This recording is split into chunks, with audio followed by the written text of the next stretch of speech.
Hello दोस्तों, मेरा नाम है अलीज़ा खान और आप देख रहे हैं world's history and facts channel. दोस्तों, आजकल सोशल मीडिया पर टाइटन सबमर्सिबल को लेके हर कोई ये जानना चाहता है कि आखिरकार 18 जून 2023 को टाइटन सबमर्सिबल के साथ क्या वाक़या पेश आया और टाइटन सबमर्सिबल पर बैठे 5 लोगों का क्या हुआ। दोस्तों, शिप में बैठे 5 लोगों की अगर बात करें तो वो 5 पैसेंजर कौन थे। सबसे पहले हम बात करेंगे पॉल हेनरी।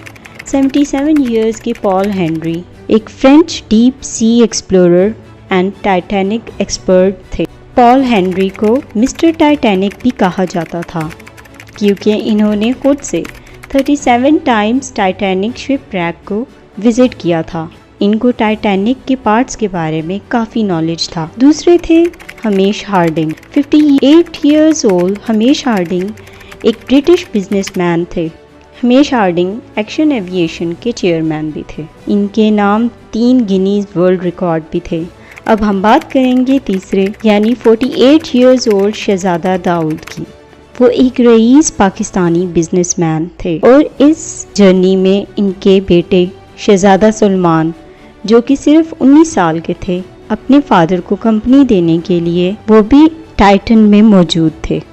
अब हम बात करेंगे अपने 5वें मेंबर की, जो कि थे 61 years old Richard Stockton rush, यानी ओशन गेट के सीईओ।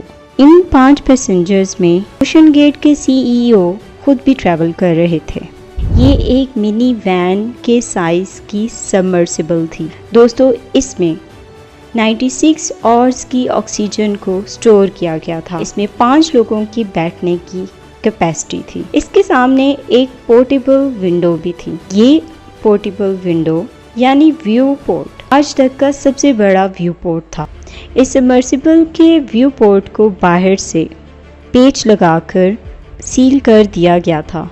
सिर्फ बाहर के मौजूद लोग ही इसे खोल सकते थे। इसे सोनी एक्सबॉक्स के गेम कंट्रोलर से कंट्रोल किया जा रहा था। टाइटन की मेन बॉडी कार्बन फाइबर से बनाई गई थी। ये एक एक्सपेरिमेंटल डाइव भी थी। ये पहली वो टाइटन सबमर्सिबल थी जिसको कार्बन फाइबर से बनाया गया था। वैसे तो अमूमन टाइटेनियम, एल्युमिनियम या फिर स्टील को यूज़ किया जाता है किसी भी सबमर्सिबल को पानी में डाइव कराने के लिए। चले दोस्तों, अब हम देखते हैं कि असल में 18 जून को क्या वजह थी जिसकी वजह से टाइटन दोबारा से रीसर्फेस नहीं कर पाया।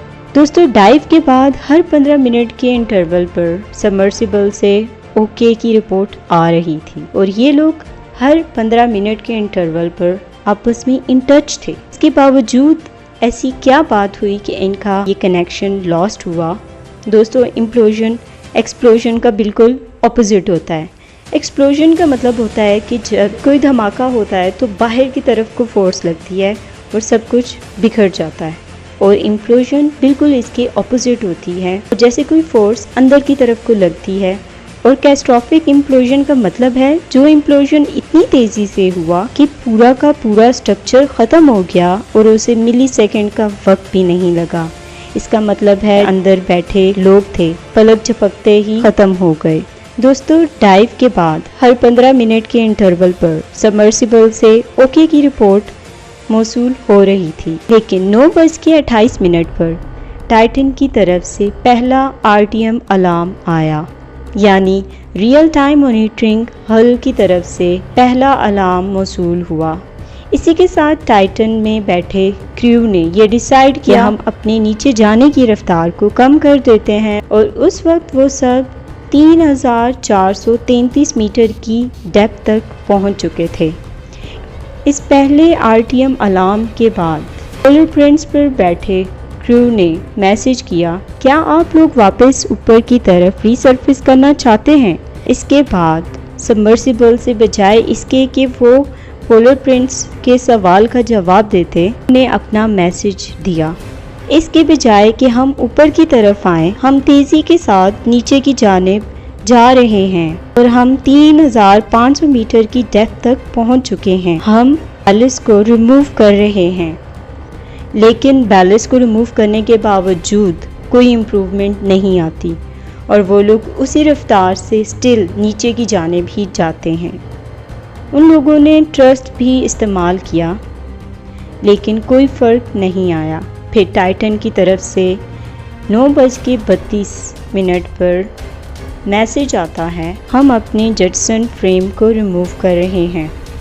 9:35 पर मल्टीपल अटैम्प्ट के बाद उनका मैसेज आता है कि हमने फ्रेम जेटसन को रिमूव कर दिया है। आखिरकार इसके बाद वो सब लोग वापस से रीसर्फेस होने के लिए असेंड करना शुरू कर देते हैं कि 38 मिनट पर सबमर्सिबल की तरफ से मैसेज आता है, हमें पीछे की ओर से क्रैकलिंग साउंड आ रही है। 2:40 पर सबमर्सिबल की तरफ से एक और मैसेज मौसूल होता है, नेग का मतलब ये है कि नेगेटिव, यानी हम ये बिल्कुल भी आइडेंटिफाई नहीं कर पा रहे कि ये आवाज़ कहाँ से आ रही है। अब दोस्तों 9:42 पर सबमर्सिबल की तरफ से मैसेज आता है, हम प्रॉब्लम को डायग्नोज कर रहे हैं कि एक्चुअल प्रॉब्लम कहाँ है और हम ऊपर की जानिब आ रहे हैं, लेकिन हमारी रफ्तार बहुत कम है। Global RTM alert active all red, यानी जहाज़ के हल पर हर तरफ से स्ट्रेसेस आ रही हैं। इसका मतलब ये है हल किसी भी वक्त टूट सकता है। 3476 मीटर की डेप्थ तक वो लोग मौजूद हैं। 9:43 उनको सबमर्सिबल की तरफ से एक और मैसेज मौसूल होता है, हम आहिस्ता आहिस्ता ऊपर आ रहे हैं, हमारा ऊपर आने का रेट कम क्यों है हम नहीं जानते और कोई कोड इंडिकेटर नहीं आ रहा और हम सरफेस पर आना चाह रहे हैं। दोस्तों 9:46 पर सबमर्सिबल की तरफ से आखिरी मैसेज आता है, हमने A पावर बस की बैटरी ख़त्म होने की वजह से B पावर बस पर टाइटन को शिफ्ट कर दिया है। डेप्थ 3457 मीटर थी। उनका कहना था कि हमें पीछे से और ज़्यादा आवाज़ें आना शुरू हो गई हैं। इसके बाद सबमर्सिबल की तरफ से पोलर प्रिंस को कोई मैसेज रिसीव नहीं हुआ।